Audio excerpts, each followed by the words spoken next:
What's up, everyone? Thank you for tuning in to Mana Rant episode 27, a historic-centric podcast. We specialize in everything historic with a little splash of Commander as well. We are the Mana Dorks.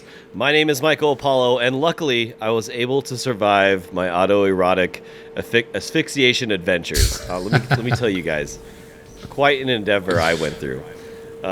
So my neck is really fat and I can't wear like normal leather belts, so I have to have like stretchy like Velcro belts. So luckily it was able to like outstretch the Velcro and I was able to come back from the brink of death. So actually, no, you didn't. I have something here I want to tell you, Michael. Oh no. Yeah. So after you died, I was really upset. So like any concerned friend, I went to the internet, and more specifically, I went to the Magic the Gathering Reddit, and I found a thread on how to revive people. Like, oddly, right? In the Magic the Gathering Reddit. Anyway, through the ever-helping and non-toxic togetherness of the Magic community, I got the mailing address to Gisa and Giraffe over in Innistrad, all right? Yeah. So, I of course, I sent them a heartfelt letter pleading to them to help you, because that's what they do. They bring people back from the dead. And so, I'm going to read that letter. Okay. Oh, man. Yeah. Dang. So I wrote, help friend. And that's all I wrote. I sent a letter, but I actually, nice. I misspelled friend. I left the R out, and my P and the P was backwards on help. So, I mean, how they understood this is beyond me. But what I think is that maybe they took pity on me, and they thought, oh, this is like this poor child. This poor child's friend is dead. So so they helped you, and you did actually die.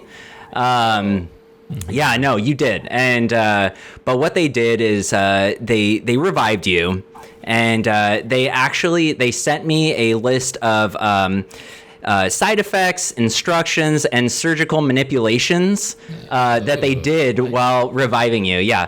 So first they removed your penis. Yeah. They said that this is part of it. Yeah. I mean, I'm sure you noticed, or maybe you didn't, because actually what they said, why they removed it, they said it was beaten to a bloody pulp. Yeah. You've just been getting no action except for your hand.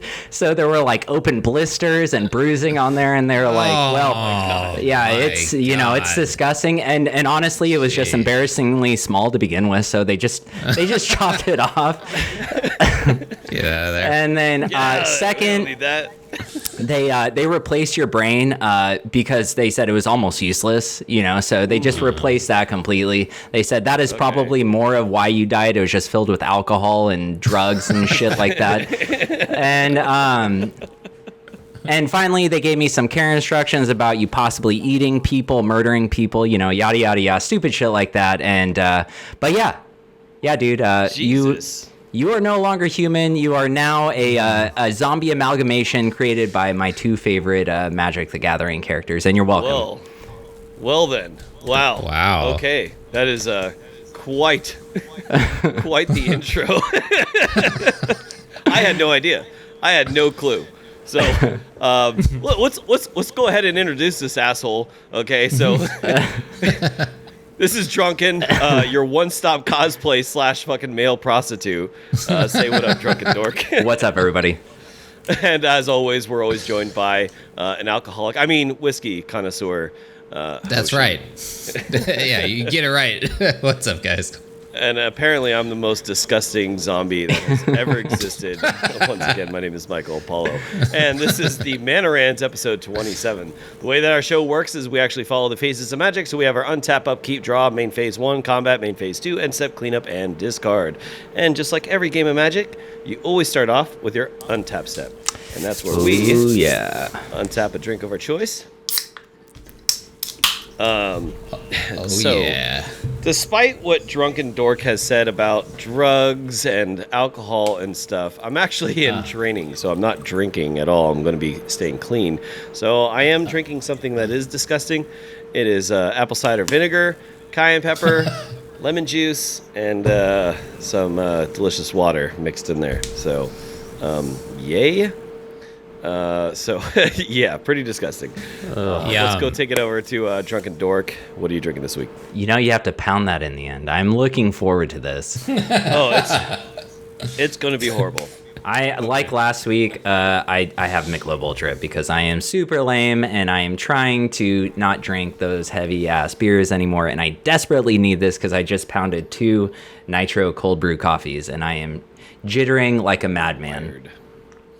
Mr. Wizard, what are we brewing today?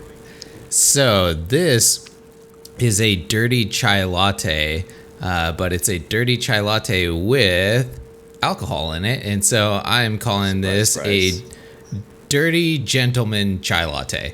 It has an ounce of Kahlua and an ounce of Gentleman Jack in there, and cream and some chai tea, and it is yummy.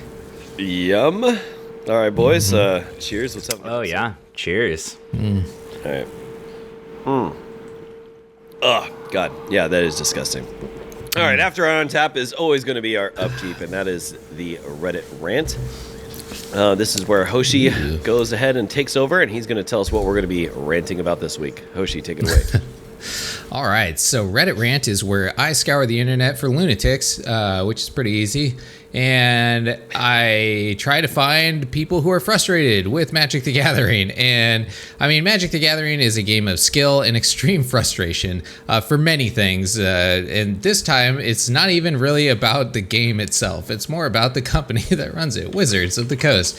So this may be the dumbest rant that I've come across, and one of the shorter ones too. So this is on the Reddit, the Magic Arena subreddit. This is posted by, if you guys, if any of you guys can read that, that was as close as I'm going to get. Yeah. Pestagoyf or whatever. The title of this is, why is it so hard to figure out when Kaldheim is releases? Okay, so why on earth am I not bombarded with the release date? Why don't I see a countdown in the client? Why don't I see exciting previews in the client? Why did I have to Google the release date, all in caps? That's it. I think this is great. I love this person. I am saying, I even commented, speak it, brother, because oh man, I am all about. I am lazy as fuck, and I am thinking all these things all the time. I could have posted this and been fine with that. I probably did. Yeah. Are you Siv McGoy or whatever? Yes. Is that your name? It's actually pronounced sick. No, I don't know how it's pronounced. This is funny. I mean, I thought the first thing when I logged on to Arena, and I'm like, oh, where's the date? But once again, alt tab, when's Kaldheim releasing, or just look on a website or something, and pretty easy to find after that. So the thing I love most about this post are the comments. They're gold, let me tell you. They always are. 1, 2, 3. It's visible in at least 3 places on the client. How do you manage the rest of your life? Serious question. It's just like all over the place. People are just ripping this guy a new one. What I find funny is this one person said, can you share with the rest of us so I don't have to Google it? Okay, in the time it took you to type that, you could have just Googled it. You know what I'm saying? Yeah, exactly. I think this person's trolling, though, right? I don't think so. I think this is the embodiment of the internet, right? I know, I'll scream it into Reddit. That should fix it. All right, Wizards of the Coast. Yeah. Now you know. Of course, by the time you see this, Kaldheim has already been released. It will be coming out tomorrow for us, which will be the 28th of January. Anything else there, Hosh? No, hey, so that was a quick little Reddit rant this week. If you guys have a Reddit rant, send it our way to the Manadorks at drunkenmanadorks@gmail.com. And that's it. Back to you. All right, so after our upkeep is our draw phase, and that's just what Magic formats we've been playing this week. It doesn't necessarily have to be what we've been playing, maybe just Magic related. So let's go take it over to Drunken Dork. What have you been doing this week in the world of Magic? Last night I was playing Commander on Spell Table, and then that was a blast. What did I play? I played my new Elementals deck, and it went off. It was crazy. I ended up casting like 50 spells in one turn. I was dexerbating the shit out of that deck. It felt so good. And then besides that, I've been playing a lot of Arena, of course. You know, I do my dailies. I've been playing actually the colorless deck that Houston was talking about, and I have been getting such bad draws with that deck.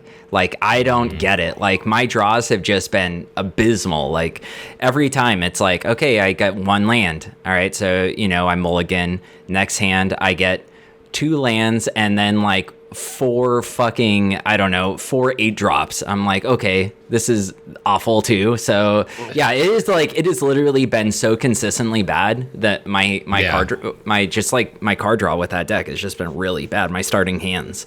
So but yeah, besides that, that's all I've been doing. Nice. What about you, Hoshi?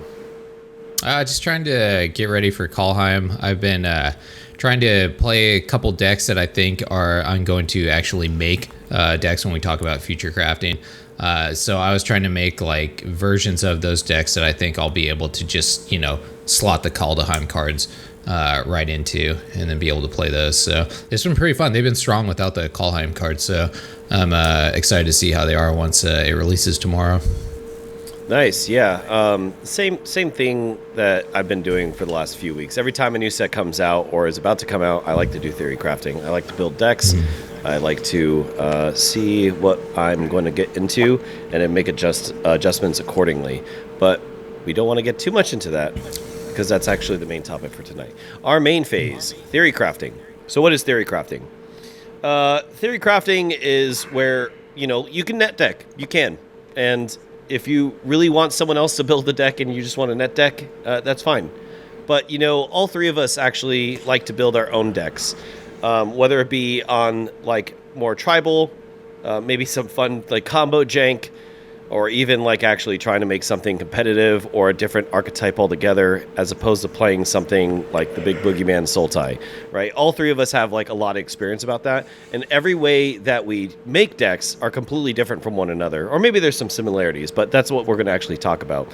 So the core idea about this topic was for you out there who don't want to net deck and you don't know how to build a deck. It can be kind of daunting. There's a lot of cards, there's a lot of mechanics, there's a lot of abilities. Do I use all Kaldheim? Do I use, like, stick to, like, what's, like, kind of been, like, used and abused?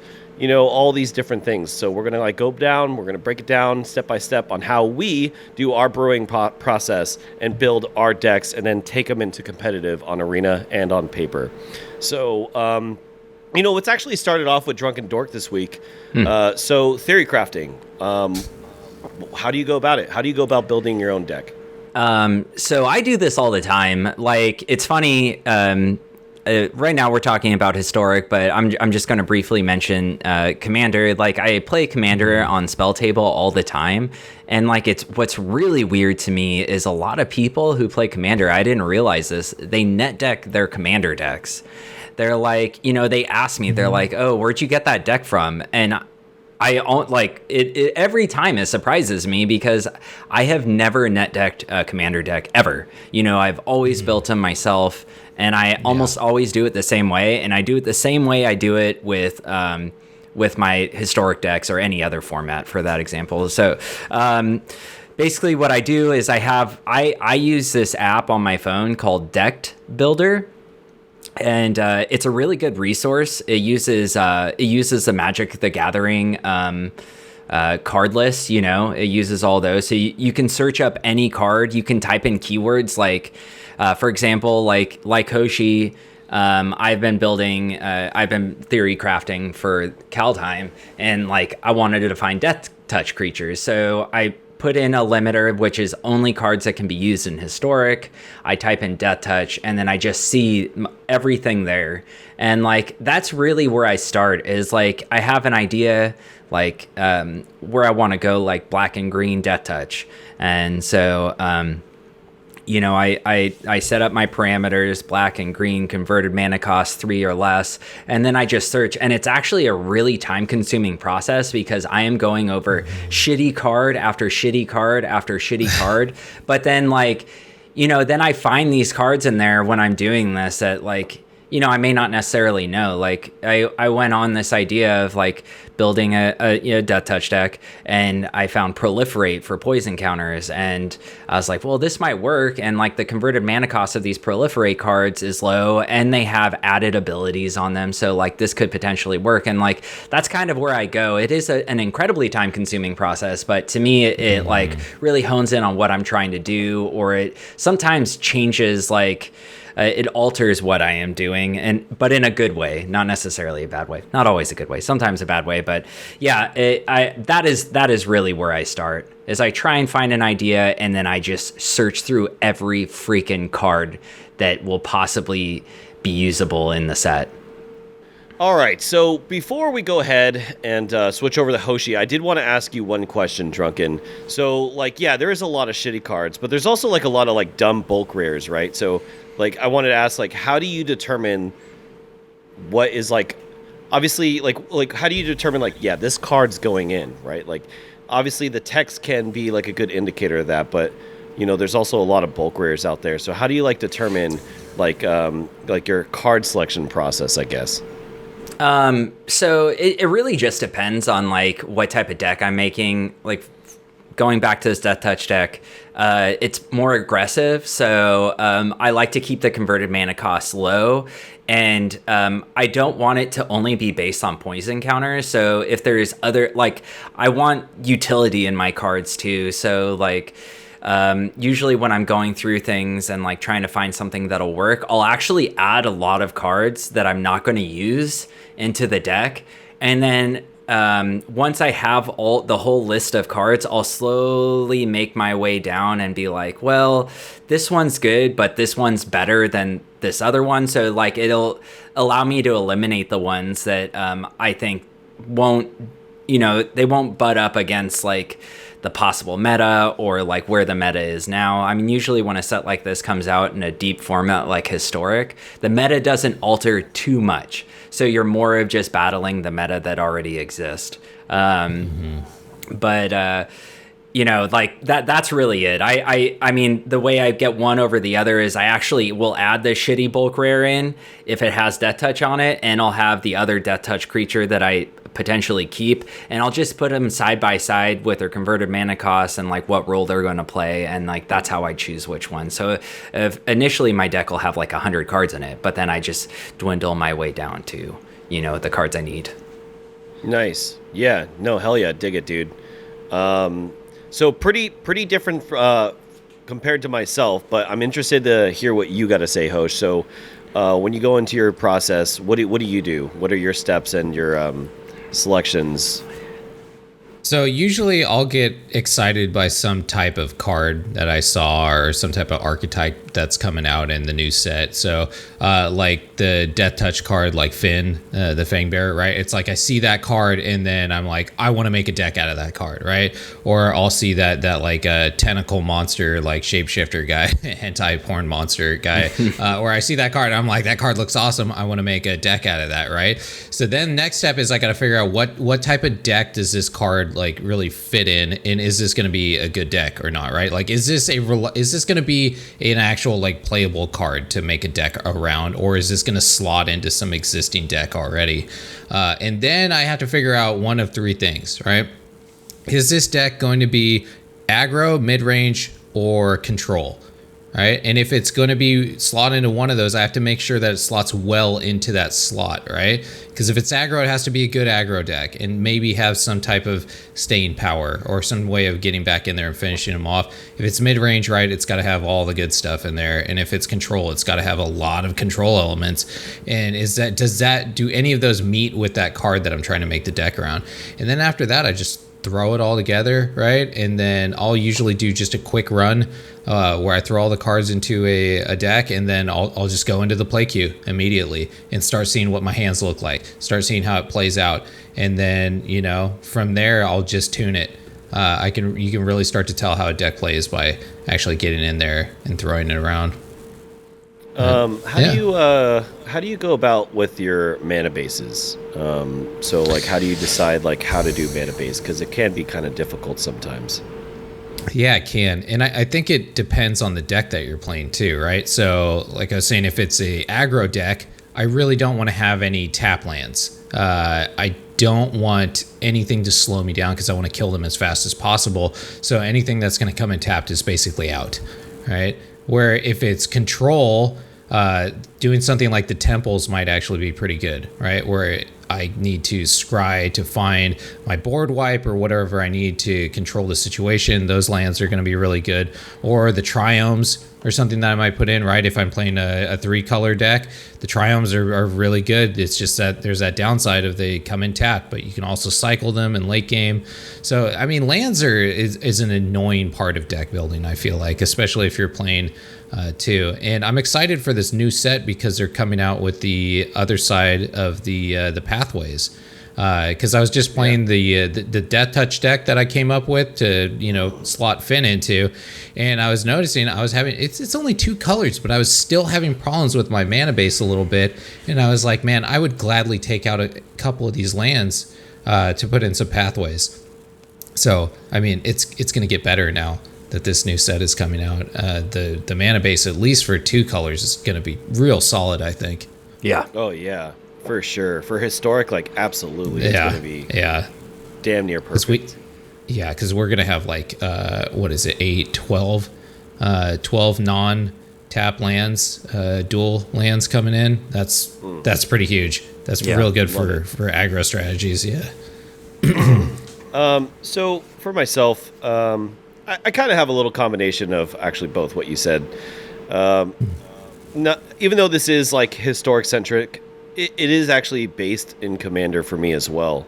I believe Commander actually exponentially improved my deck building process because you have to do singleton, and like Drunken Dork said, and I already know Hoshi is the same exact way. We build our decks from the ground up. I like using a lot of resources to get up ideas, something like MTG Gatherer. I really do dig the apps, and I actually should get on the apps, but I'm just more old school. I like having my Aether Hub, and I like having a Gatherer, doing my searches, setting up keywords. What are some things that I'm looking for? And then start visibly adding the deck. For me, I'm like visual learner. When I start seeing the picture in front of my face, it makes a little bit more sense to me. Then I'm able to kind of like weave in the next 4 cards that I want to add into my deck. So definitely thanks to Commander, I am able to figure out how I'm going to build decks in other formats, in this case, historic. So something else that I do, which actually Hoshi also said, is when a new card is spoiled, it actually gets me really excited. But where it differs is, as opposed to building a deck around it, I try to see if I can utilize it in a deck that I've already made. Usually it's like Jund or Gruul. Those are like the two the triple color and dual color guilds that I play the most. So when I see like a new card, I try to see if I can slot it in. What was weak in this deck that now this makes it stronger? And then, like you said, just jump in the queue, play it out, start testing some things, testing out numbers. Do I play 4? Do I play 3? Is it best to have 2 and maybe 2 other of another card that I'd like to see? So, it's just a lot of like slotting out. As to building a core, it depends on the guild. I mean, it depends on the guild you're playing. It depends on the colors. I think Hoshi made a great point. You need to determine if you want to play aggro, mid-range, or control. If you're just starting out building a deck, I highly recommend you play your favorite colors. Simple. Whether it be mono, double, or triple colored, or 5 color. If you want to play Wooburg, play your absolute favorite. Because when you love the colors that you're playing, you're gonna have a little bit more passion and a little bit of an easier time to find cards that you want to play, not necessarily you have to play because they're good, like Questing Beast or something like that. So I suggest you do that. So, you know, a good start off also is I would say monocolored, like white weenies. They're very easy to build in the sense of, you know, it's hyper aggro. It's really easy to like throw in 4 copies, you know, Soldier of the Pantheon, you know, Kithos, you know, like what's his name, Brimaz, you know, all these are cards that aren't in historic. All these cards that aren't in historic. But they will be. Theros. They will be Yeah. though eventually. Yeah, eventually. A Johnny, you know, the Planeswalker, the 3-mana Planeswalker, you know, just getting those out can actually build your 60 very quickly. So for that, I suggest you start doing that until you get a little bit more experience getting into the 2 colors, triple colors, because the difficulty actually arises too, I think, and maybe you guys agree, if you're playing Jund, right? Well, are you Golgari with red?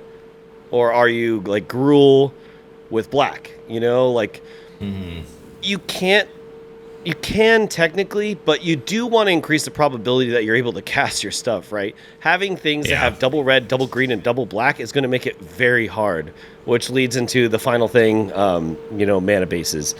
I always suggest doing 2 colors, 2 colors centric if you're playing 3. So in Jund, in my case, you know, I like playing Gruul with a splash of black, and I like using the black for removal, like targeted spot removal, get rid of problem cards so I can maintain my strategy. I might have some hybrid cards like Vraska or something like that. Mana bases, I don't know how you guys like count it out. It's very weird, but for me, I actually count out the mana symbols. So I count out every single thing that's green, and then I divide that by 2. And then that tells me, at the very least, I need to have, so let's say I have 10 green sources, 10 green mana symbols. I divide it by 2, so I definitely need at least 5 ways to make green mana. And then I kind of just do it like that. Obviously, like Hoshi already explained, depending on what you're playing, aggro, mid-range, or control, determines if you want more tap lands or more, you know, untapped lands, like shock lands or fetches or something like that. Modals. So, anything else you guys want to add on theory crafting? Any hints out there or anything? I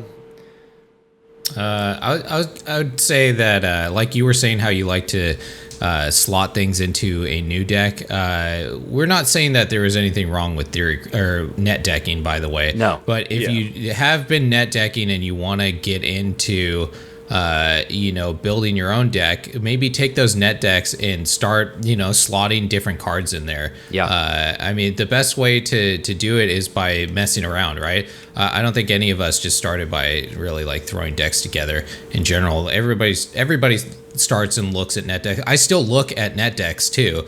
Even when I'm trying to come up with a concept, I don't actually copy them most of the time. But even if I do net deck, I always change it around. And I think you have more pride in your actual deck that you're playing when you make the changes to it as well. Because I mean, if you play someone else's deck, it's fine, you get the wins or whatever, but it's not as satisfying as when you just come up with one out of scratch and you beat somebody with that. That's the best feeling, I think. Yeah. I agree. I'm actually gonna build off that real quick. Yeah, you know, I think, like you said, when you start, net decking is like probably the best thing you could possibly do, and then building off that is great. Because like a perfect example is when I first got back into Magic again, like when I guess during Innistrad, when that came out, Innistrad, and right, was that around when it was? Anyway, I built a deck from scratch. Hadn't played Magic in about, I don't know, 8 years or more, and oh boy, did I build the biggest pile of shit ever. It was just like, I tried to build a Grixis like control deck, and I didn't win a single game. I went to an FNM at my local shop, and I didn't win one match of one game. It just was so bad. And like when I was theory crafting, like, sure, you know, you don't have arena, which I think really helps for deck building, because you can immediately see what the deck's going to perform like. But this, like, I've been building it all week. I was waiting. I was like, fuck yeah, I'm going to get FNM. I'm going to fuck everyone up. And then like I brought it there and lost every single match. It was so disheartening and like frustrating, but that's why I think like net decking is actually it is a really good thing. And yeah, like you said, building off of that is the best way to start like really getting into crafting your own decks for sure. Yeah, no, you guys are completely right. And I think like a final thing before going on to the new or the next phase is also with net decking. You also have to remember these people who build these decks are playing tournaments. It's a meta call, right? The numbers they're having is a direct meta call to what is happening in their specific meta, whether it be pros or online, changes they've seen. So make the changes. You're actually welcome to make changes because that's a meta that they're deciding, especially in best of 3, right? Like sideboard, get rid of them all, get rid of all the 15 cards and pick what you've been seeing, like what are the problems you've been having on Arena? Get that hate card. There's nothing wrong with it. So what? You just take out the card and you put in something else. There's nothing wrong with trying to figure it out and having fun with it, of course. But with that, after our main phase, we go into combat. And how perfect, because Kaldheim is coming out, and we're going to be combating a lot. New brews. Kaldheim definitely has some really spicy stuff. So we're going to talk about, applying the theory crafting into practice and talk about some new brews that we've actually created. Or in the process of creating, hopefully, when Kaldheim comes out. So let's go ahead and turn it back over to Drunken Dork. New brews, Kaldheim, take it away. So I have 2 new brews that I've been doing, and one of them, which I have been wanting to do for a long time, and like I have made, and it's just always been like a tier 2 deck probably, is Death and Taxes.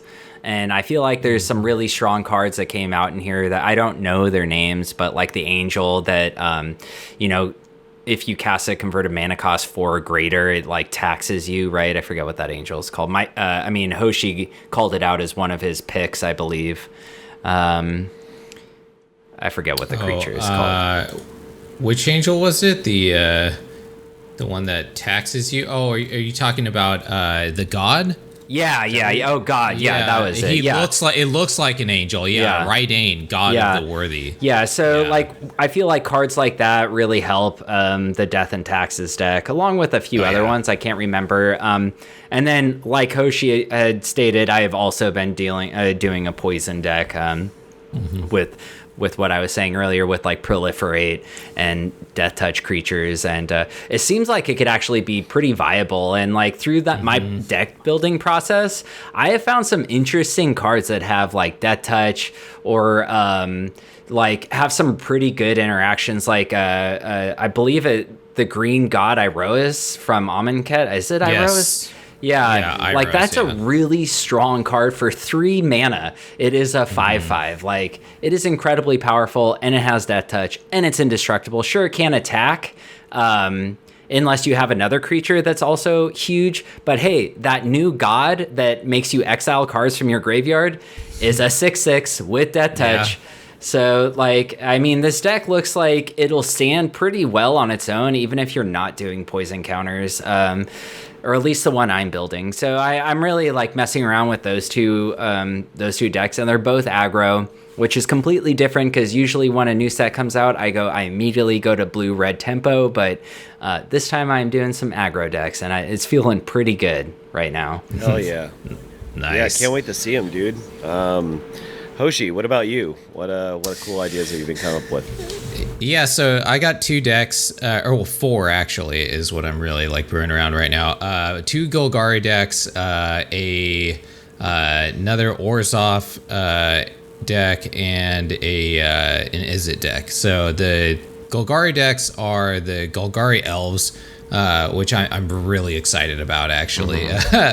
And then Golgari Death Touch / Poison. Right, Drunken was talking about. That one I've been really playing around with because you can pretty much play that one out right now. Where I've been doing a real aggressive strategy with it. We're playing all really low cost Death Touchers. I'm not running Iroas because I don't run anything besides Questing Beast that's for attack, I think it is, or above to use Iroas, but using like Vraska and Collected Company to pull them all out, and I'm using that snake that does the pings whenever a Death Touch person attacks. That, oh man, it's so good. So I'm really excited to just like, I've already like, I have the deck set up on Aether Hub, like ready to go. Like for tomorrow, I'm gonna just throw it in there and start going. I mean, I'm really excited to pull out Finn with Collected Company and just like get a bunch of poison counters and kill somebody instantly. It sounds like just dump out all the low Death Touch creatures, because there's a bunch of like 1 CMC ones, Oh man, yeah, that deck's gonna be a lot of fun. And then the Izzet one with like that tentacle monster guy, right?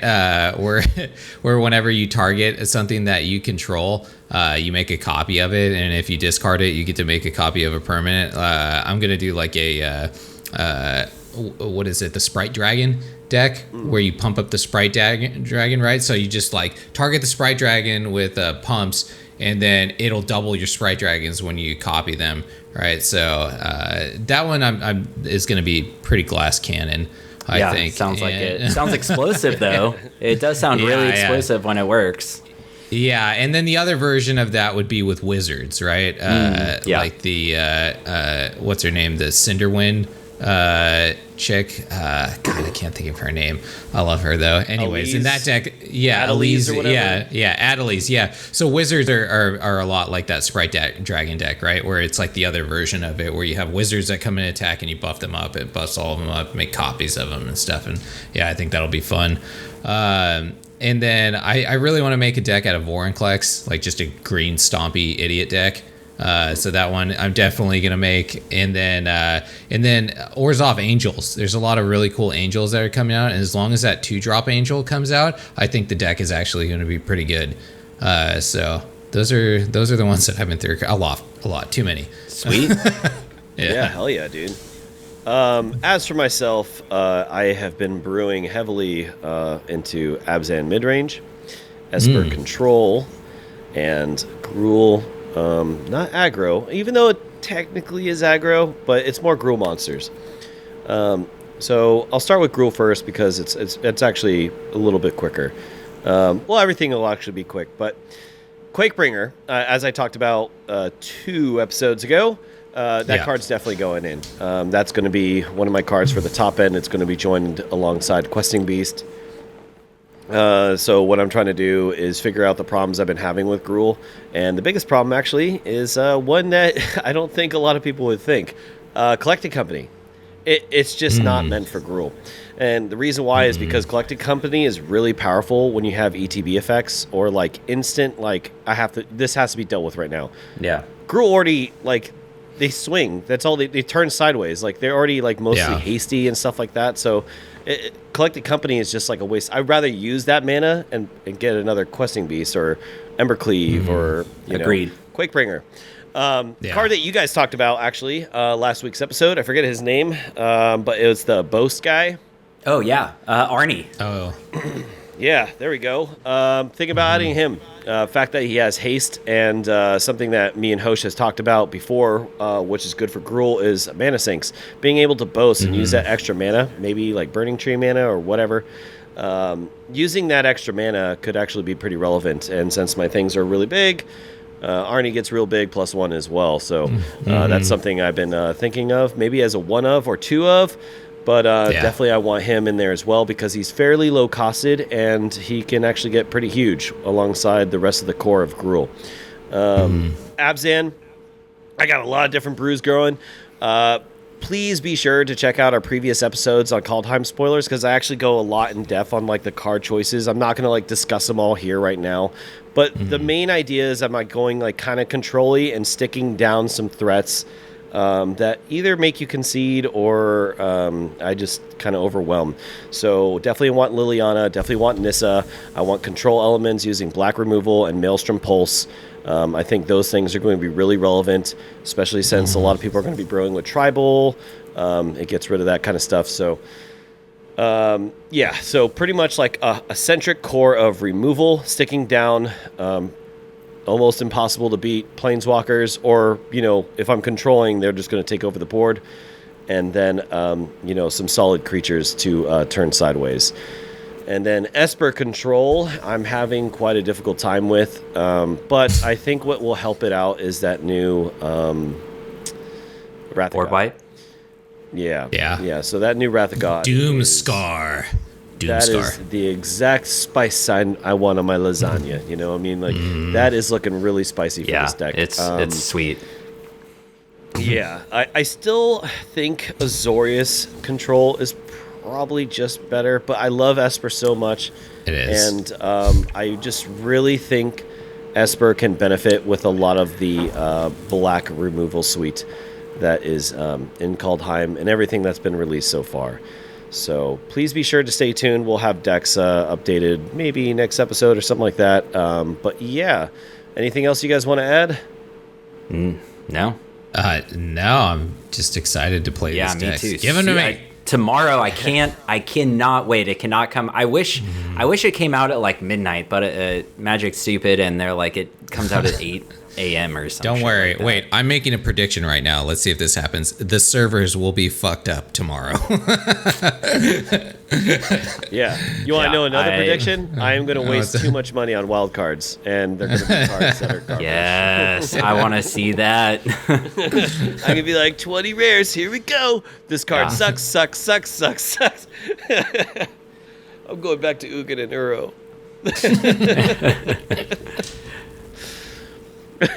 No, please no. I'm so tired of them. So yeah, that is our combat, and after our combat is always our main phase 2, our most hated game. I mean loved game. Oh. The horseshit card game. This is the game where I lose every week. Drunken Dork. Take it away, and you're going to tell us how to play. What's up, everybody? So this is the horseshit card game where I open up a pack of Magic cards and I'll pick 3 cards from it, and then I have a fake card that I already made. I'm going to name all the cards, and it's up to these 2 drunken idiots to figure out which one of those cards is fake. And Apollo, while I'm opening this, did you see last week's episode? I did. Did you play along? I did. Did you get it right? And? I did. I don't believe you. know You you couldn't have answered that right, you know? I literally thought that. Like I was like, oh no, I'm gonna get it wrong because Hoshi picked the same card. And then when that was right, I was like jumping up and down, and I'm like, they're not gonna believe me. They're not gonna believe me.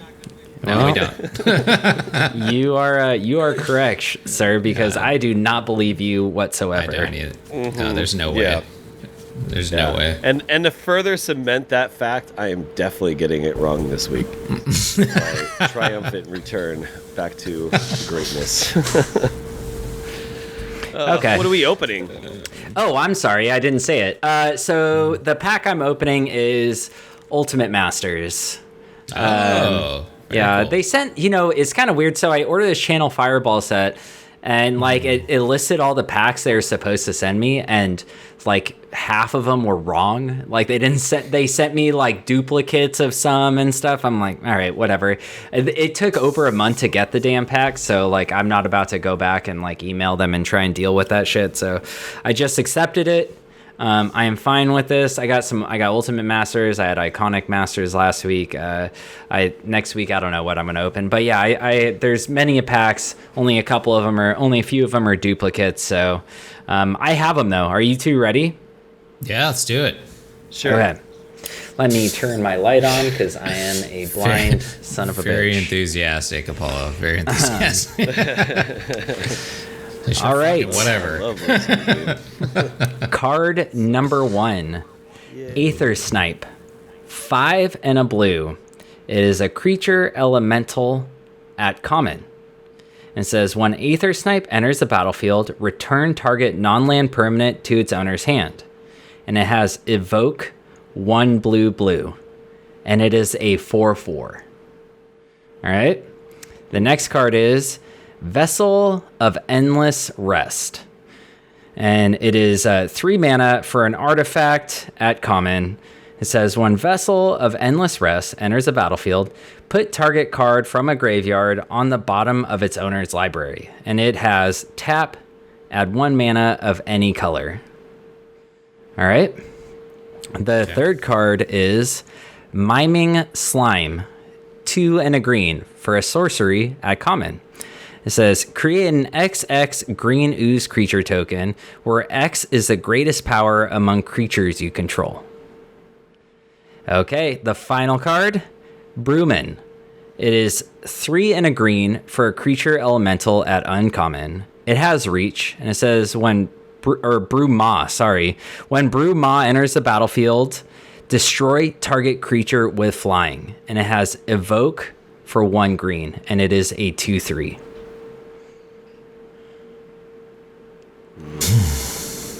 So I will start it off. Hoshi was here last week. I'll start it off with you, Apollo. What do you have for us? So the Aether Snipe, I am pretty sure I've heard of. The last Evoke creature, I'm also pretty sure. I used to do a lot of Evoke because I played a lot of Living End. And surprisingly, I think I'm looking at my Ultimate Masters box, so I think I remember it too. The artifact seems a little suspect. What do you got for me? Dee, dee, dee, dee, dee, dee, what do you want me to read? Third card? What was the third card? I think it was Is It or something, right? Miming Slime, 2 and a green. It's a sorcery creature. Create an XX green ooze creature token where X is the greatest power among creatures you control. No. Yeah, I'm pretty sure I've seen that one too. I'm going to go with the artifact. Fine. Artifact, Vessel of Endless Rest. All right, Hoshi. What you got for me, buddy? I'm going with that one too. It seems too good. It seems too good for the mana cost. It's 3 mana, right? And it's a removal spell and it's mana.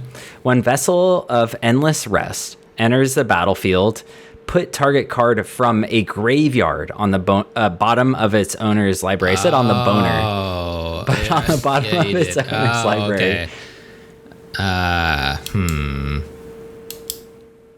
All right. Wait, what was the third one again? That one sound. Oh, the ooze. I'm gonna go with the ooze then. Actually, yeah, I'm gonna go. I'm gonna go with the ooze. All right, gentlemen. I am right. I am the winner. I'm right. I'm the winner. Yeah. I am the winner. So the card was Brewma. Brewma is not a card. Unfortunately. Oh no. Yeah, I made that up. I did see, I just happened to open up another Evoke card in here, so it worked out in my favor. Because it just seemed like I wouldn't make it up, The card I got is actually really good for Commander. It's a piece of shit to play against. Gaddock Teague. Oh, that's a really good card. Yeah. Super hate. Yeah, it's super hate. I hate seeing it when I play it. It's just a feel bad card, but I'm going to put it in a deck. I'm going to slot it in. Bear. Yeah, it's a horrible Commander. Yeah. But good job. Good job, me. Good job, you. Yeah, that was a pretty good one. Pretty good one. Hey, I've noticed something because I win when Hoshi doesn't win. So you count that as a win if I lose. That's pretty good. You gotta take them when you can, man. Take it where you can, I guess. Yeah. Dear diary, I Hoshi didn't win. That's it. Like just write like a little kid too. Stuttering walleye type. Overhand drawing. Like this. With a fat marker, Crayola marker.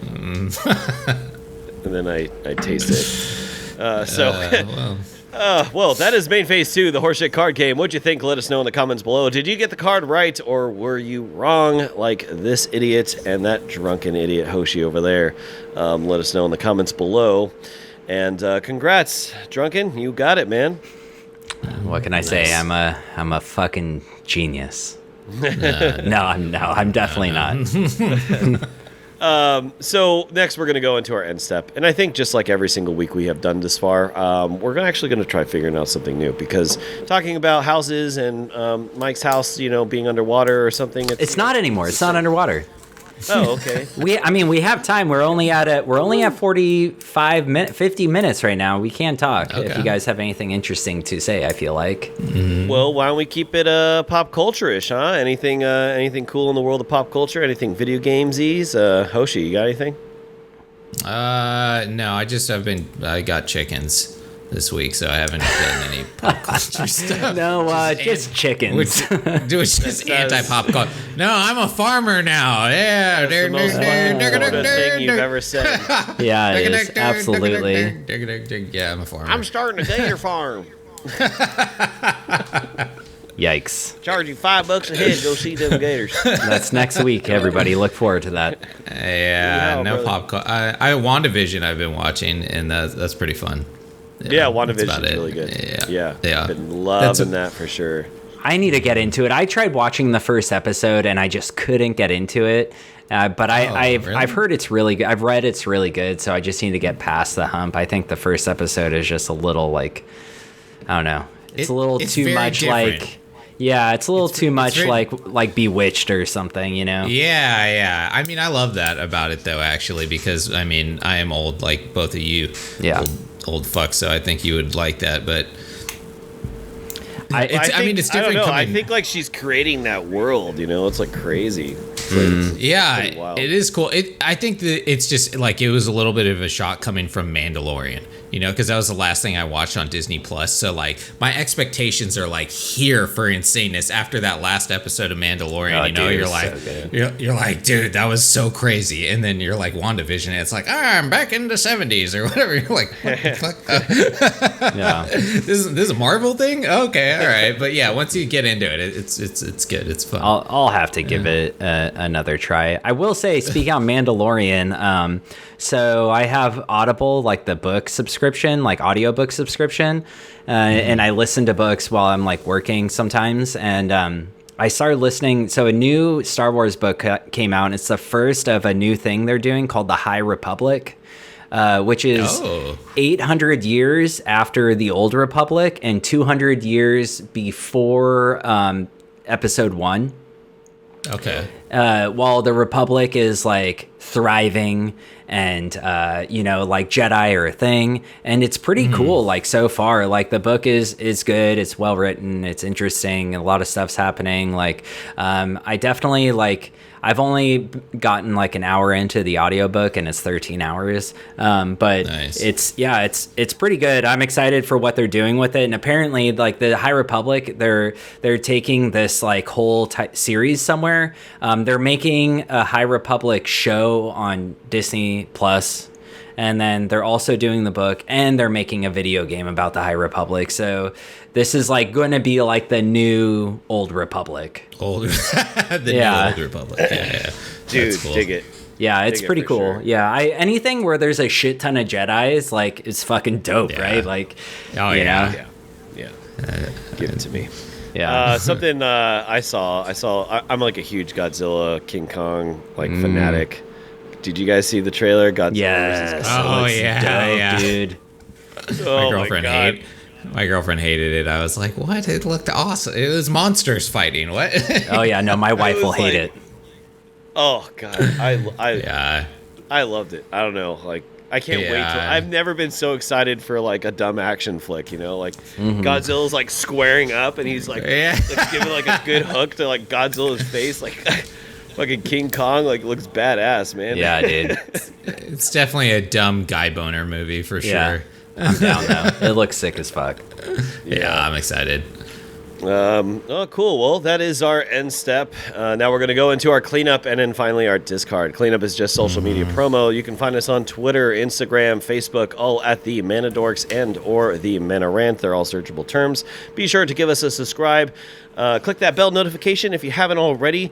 Really helps us out, and we wanna appreciate everyone who has given us subs. We're so close to 100. If we can just reach that, that would mean everything to us. Let's make 2021 the best year thus far. And other than that, you can follow me at Michael Butler Bro or our Instagram. I'm usually the one controlling our Instagram. Just post funny magic memes. Drunken Dork at Drunken Dork.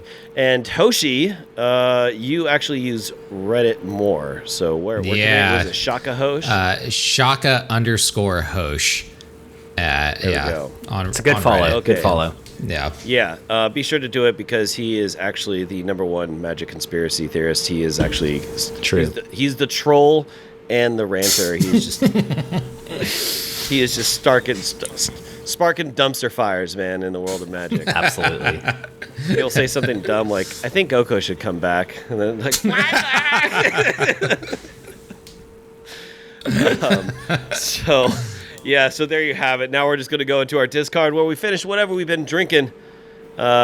Cheers, boys. Good luck, and thank you all out there. Cheers. Oh, Cheers. yeah. We'll see you all next week. Pound that apple cider vinegar, bitch. Do it, baby. Come on, finish it off. There we go.